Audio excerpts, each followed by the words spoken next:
لاہور میں ماں بیٹی کے مین ہول میں گرنے کے افسوسناک واقعے پر مزید انکشافات سامنے آئے ہیں۔ متاثرہ خاندان سے سادہ کاغذات پر انگوٹھے لگوانے کے الزام کی ویڈیو سوشل میڈیا پر وائرل ہو گئی ہے۔ ویڈیو میں متاثرہ خاندان کا الزام ہے کہ ایک سب انسپیکٹر رینک کے افسر نے سادہ کاغذ پر دستخط اور انگوٹھے لگوا کر اپنے ساتھ لے گیا۔ متاثرہ کے مطابق یہ انگوٹھے معطل اور گرفتار سرکاری اہلکاروں کو ریلیف دینے کے لیے لگوائے گئے۔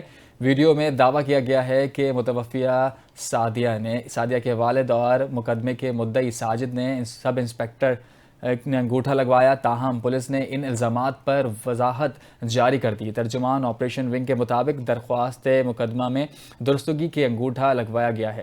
پولیس کا کہنا ہے کہ انویسٹیگیشن ونگ کی درخواست پر متاثرہ خاندان سے انگوٹھا لے کر درخواست دوبارہ جمع کروائی گئی۔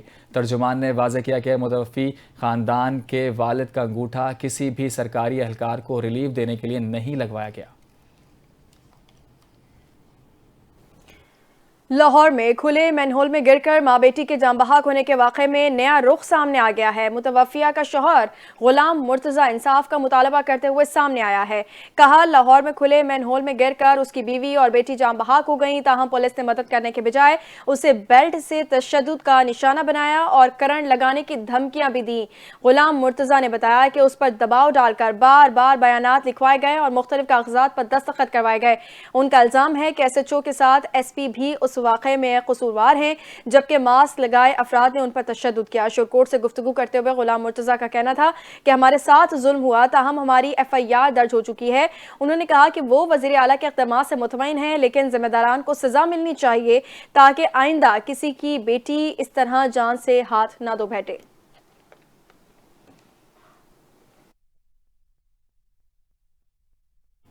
اپوزیشن لیڈر سندھ اسمبلی علی خورشیدی نے سانحہ گل پلازہ پر وفاق کی خاموشی کو تشویشناک قرار دے دیا۔ ایسا لگتا ہے کراچی وفاق کے ترجیحات میں بھی نہیں۔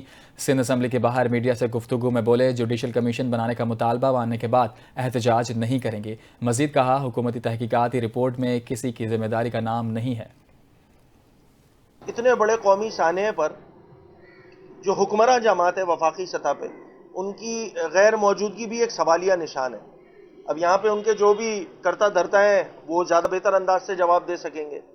ہم نے جب لیٹر لکھا تھا تو اس کے بنیادی مقصد یہ تھا کہ اس ایشو کو سینسٹائز کرنا تھا کہ وفاقی حکومت بھی ذمہ داری کا مظاہرہ کرے۔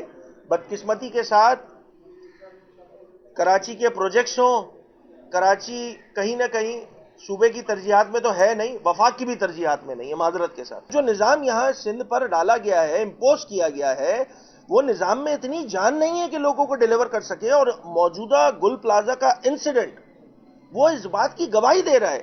دیکھیں، کیپیسٹی بلڈنگ نہیں تھی فائر بریگیڈ کی، جو ریسکیو کا عملہ آیا اس کے پاس ٹولز نہیں موجود تھے، کٹرز موجود نہیں تھے۔ اچھا، پھر وہ سارے لوگ جو میئر کراچی ہے اس کے آنسریبل ہی نہیں ہے۔ روٹری انٹرنیشنل جاپان کے ممبران کی کراچی میں گل پلازہ آمد۔ جاپانی وفد نے گل پلازہ پر پھول چڑھائے اور شہداء کے لیے دعا کی۔ جاپانی وفد نے شہداء کو خراج عقیدت پیش کیا۔ جاپانی وفد کی آمد پر سیکیورٹی کے سخت ترین انتظامات تھے۔ اس حوالے سے مزید تفصیلات جانتے ہیں اپنے نمائندے سمیر سے۔ جی سمیر، آگاہ کیجیے گا۔ دیکھیں جی، سانحہ گل پلازہ کو 2 ہفتوں سے زائد کا عرصہ گزر چکا ہے، لیکن جو کام ہماری سندھ حکومت کو اور متعلقہ اداروں کو کرنا چاہیے تھا وہ ہم دیکھ رہے ہیں کہ وہ دیکھا جا رہا ہے کہ بین الاقوامی جو بیرون ملک سے آنے والے وفد ہیں وہ کر رہے ہیں۔ سانحہ گل پلازہ کے حوالے سے روٹری انٹرنیشنل جاپان کے ممبران نے جو ہے وہ گل پلازہ کا دورہ کیا۔ جاپانی وفد نے گل پلازہ پر پھول چڑھائے اور شہداء کے لیے دعا بھی کی۔ جاپانی وفد نے شہداء کو خراج عقیدت بھی پیش کیا۔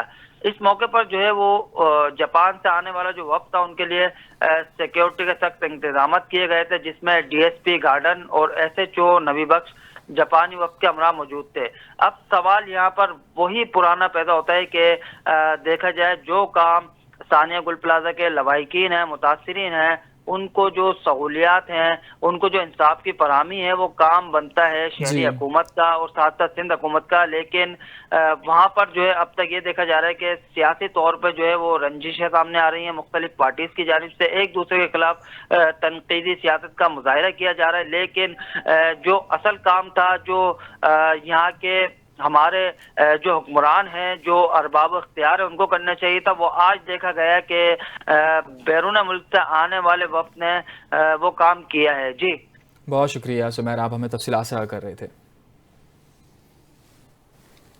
پی پی پی سندھ کے جنرل سیکریٹری سینیٹر وقار مہدی نے سانحہ گل پلازہ کے 2 شہداء بلال اور فیضان کی نماز جنازہ میں شرکت کی۔ نماز جنازہ محمدی مسجد نزد زمیندار ہوٹل گل بہار میں ادا کی گئی۔ سینیٹر وقار مہدی نے دونوں شہداء کے لواحقین سے تعزیت بھی کی۔ پیپلز پارٹی کے مقامی رہنماؤں اور علاقے کے عوام نے بھی نماز جنازہ میں بڑی تعداد میں شرکت کی۔ سینیٹر وقار مہدی نے میڈیا سے گفتگو کرتے ہوئے کہا کہ پیپلز پارٹی کی صوبائی حکومت متاثرین کے ساتھ کھڑی ہے اور جوڈیشل کمیشن کی تحقیقات میں ذمہ داروں کو سخت سزا دی جائے گی۔ صوبائی حکومت نے chief justice Sindh high court کو جوڈیشل کمیشن بنانے کی درخواست بھی دی ہے۔ سپریم کورٹ کے باہر میڈیا سے گفتگو کرتے ہوئے پی ٹی آئی کے سینئر رہنما سلمان اکرم راجہ نے بانی پی ٹی آئی کی صحت سے متعلق شدید تحفظات کا اظہار کیا ہے۔ سلمان اکرم راجہ کا کہنا ہے کہ حکومت نے بانی کے آنکھ کے آپریشن کو چھپایا اور کل انہیں بانی سے ملاقات کرنے کی اجازت نہیں دی۔ وزیر اعلیٰ سہیل آفریدی اور بانی کی ذاتی معالجے کو بھی ملاقات کی اجازت نہیں دی گئی۔ انہوں نے مزید کہا کہ حکومت بنیادی حقوق کے خلاف ورزی کر رہی ہے اور اہل خانہ کی اجازت کے بغیر بانی پی ٹی آئی کا آپریشن غیر قانونی ہے۔ سلمان اکرم راجہ نے چیف جسٹس یحییٰ آفریدی سے ملاقات نہ ہونے پر بھی تحفظات ظاہر کیے اور رجسٹرار کے سامنے یہ معاملہ رکھا۔ انہوں نے اٹارنی جنرل کو صورتحال سے آگاہ کیا اور اٹارنی جنرل اور رجسٹرار نے بانی کی ذاتی ڈاکٹر بھجوانے کے لیے کوششوں کو یقین دہانی کروائی۔ کل سے ہم بانی پی ٹی آئی کی صحت کے حوالے سے جاننا چاہتے تھے۔ بانی کی اجازت کے بغیر، ان کے اہل خانہ اور ڈاکٹرز کی اجازت کے بغیر اسپتال لایا گیا۔ وفاقی وزراء کہتے ہیں ایسا کچھ نہیں، ان کا اپنا وزیر کہتا ہے آپریشن ہوا ہے۔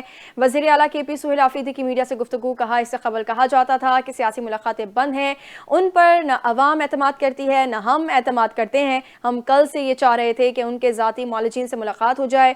معالج سیاسی بات نہیں کرتے، بدقسمتی سے یہ نظام مفلوج اور بے حس ہو چکا ہے۔ سہیل آفریدی نے کہا یہ جمہوری روایات کی قدر نہیں کرتے۔ ایک صوبے کے وزیر اعلیٰ کو 2 راتوں سے روڈ پر بٹھایا ہوا ہے، جبکہ ایک وزیر اعلیٰ کو ایئر فورس کا جہاز دے کر دنیا گھمائی جاتی ہے۔ یہ حالات اس نہج پر لے کر جا رہے ہیں جہاں سے واپسی ناممکن ہے۔ اس وقت بزرگ اور خواتین سب جیلوں میں ہے۔ یہ نظام جد و جہد سے گرائیں گے۔ بانی پی ٹی آئی کو جیل میں رکھنا پاکستان سے دشمنی ہے۔ بانی پی ٹی آئی ہی تمام صوبوں کو اکٹھا رکھ سکتے ہیں۔ سینٹ میں قائد حزب اختلاف عامر ناصر عباس جعفری کی میڈیا سے گفتگو، کہا مظلوم کا ساتھ دینے کو اللہ پسند کرتا ہے۔ پولیٹیکل کمیٹی کے اجلاس میں آئندہ کا لائے عمل کا فیصلہ کریں گے۔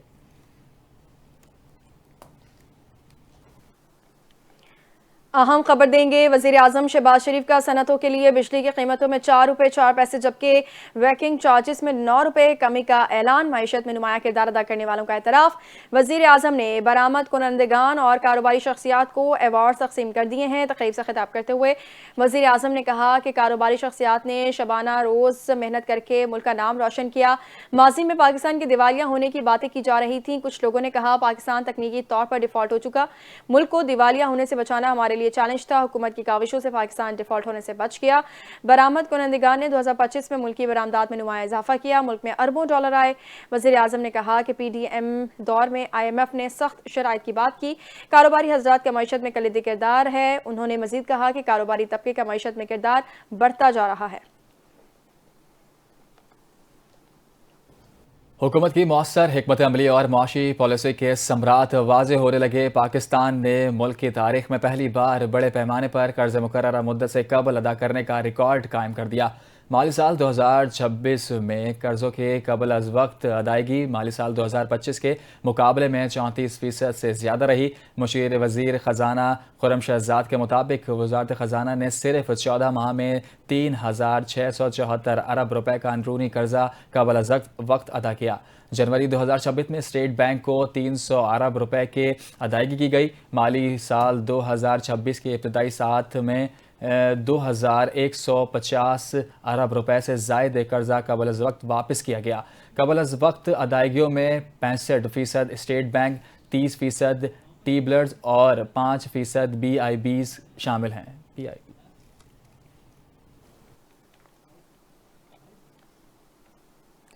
پاکستان اور چین کے درمیان تکنیکی و پیشہ ورانہ تعلیم کے فروغ کے لیے وزیر اعظم یوتھ پروگرام اور Tang Chinese education and technology private limited کے درمیان لیٹر آف انٹینٹ پر دستخط کیے گئے۔ دستخط کی تقریب میں چیئرمین رانا مشہود احمد خان نے شرکت کی ہے۔ معاہدے کے تحت 50,000 نوجوانوں کی تربیت اور 2,000 ماسٹر ٹرینرز کی تیاری کو یقینی بنایا جائے گا۔ پروگرام میں digital technology, I T, e commerce اور مصنوعی ذہانت کے شعبوں پر خصوصی توجہ دی جائے گی۔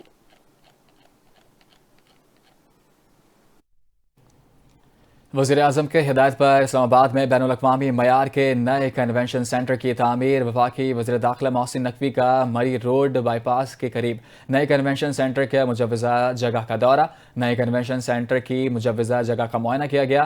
وزیر داخلہ محسن نقوی نے فوری احکامات جاری کرتے ہوئے کہا، نئے کنونشن سینٹر کی مجوزہ جگہ پر ہر قسم کے غیر قانونی قبضے کو ختم کیا جائے، قابضین کے خلاف بلا امتیاز کارروائی کی جائے۔ وزیر داخلہ محسن نقوی نے تمام غیر قانونی تعمیرات مسمار کرنے کا حکم بھی دے دیا۔ کہا، قابضین کو کسی قسم کی رعایت یا معاوضہ نہیں دیا جائے گا۔ اسلام آباد میں بین الاقوامی معیار کی سہولیات کی فراہمی ہمارا عزم ہے۔ اس منصوبے کی تکمیل سے پاکستان میں SEO سمیت دیگر بین الاقوامی کانفرنسز کے انعقاد میں آسانی ہوگی۔ چیئرمین CDA محمد علی رندھاوا، ڈپٹی کمشنر اسلام آباد عرفان میمن اور اعلیٰ حکام بھی اس موقع پر موجود تھے۔ خبر یہ ہے کہ سندھ حکومت نے لاکھوں ہنرمند نوجوانوں کو بین الاقوامی سطح پر ملازمت کے مواقع فراہم کرنے کے لیے سٹی اینڈ گلڈز کے ساتھ اہم معاہدہ کر لیا ہے۔ چیئرمین بلاول بھٹو زرداری کی کوششوں سے سندھ کے نوجوانوں کے لیے عالمی روزگار کے دروازے کھل گئے ہیں۔ Sindh board of technical education اور GMS پاتھ ویز کے درمیان MOU پر دستخط کی تقریب کا انعقاد۔ وزیر جامعات اسماعیل راہو نے کہا، ہمارا ویژن نوجوانوں کو صرف ڈگری دینا نہیں بلکہ انہیں وہ ہنر فراہم کرنا ہے جس کی دنیا بھر میں مانگ ہو۔ اس معاہدے سے فنی تعلیم یافتہ نوجوان یورپ، افریقہ، مشرق وسطیٰ اور سعودی عرب میں بہترین روزگار کے مواقع حاصل کریں گے۔ GEMS پاتھ ویز کامیاب طلباء کو ان ممالک کی لیبر مارکیٹ میں جگہ دینے کے لیے بھرپور معاونت فراہم کرے گا۔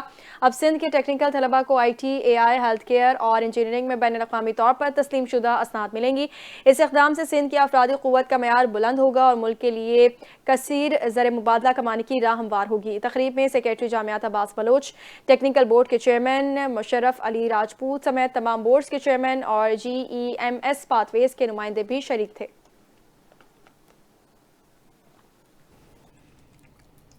جمعیت علماء اسلام کا ایک اور اہم تعلیمی قدم۔ جمعیت علماء اسلام کے رکنیت قومی اسمبلی شاہدہ قاضی علی اختر علی کی کوششوں سے علامہ اقبال اوپن یونیورسٹی کے طلباء بھی وزیر اعظم لیپ ٹاپ اسکیم میں شامل ہو گئے ہیں۔ شاہدہ اختر علی نے 12 ستمبر 2024 کو قومی اسمبلی میں ضمن میں مطالبہ پیش کیا تھا۔ اس پر عمل درآمد کرتے ہوئے قائمہ کمیٹی برائے حکومتی یقین دہانی نے حکومت کی جانب سے لیپ ٹاپ کی تقسیم کی رپورٹ بھی پیش کی۔ شاہدہ اختر علی نے کہا کہ یہ اقدام تعلیمی مساوات اور جدید تعلیم کے فروغ کی جانب ایک مثبت قدم ہے۔ اس قدم کا مقصد دور دراز علاقوں میں رہنے والے طلباء کو سہولت فراہم کرنا اور تعلیمی مساوات کے فروغ میں مدد دینا ہے۔ سندھ کے سینئر وزیر شرجیل میمن نے سندھ اسمبلی میں 7ویں CPA ایشیا ریجنل کانفرنس کی قیادت پیش کی، جسے اسمبلی نے منظور کر لیا۔ شرجیل میمن نے بتایا کہ محکمہ صحت کے ایمبولینسز کے لیے واضح ہدایات جاری کی گئی ہیں تاکہ ہر مریض کو بر وقت اسپتال پہنچایا جا سکے۔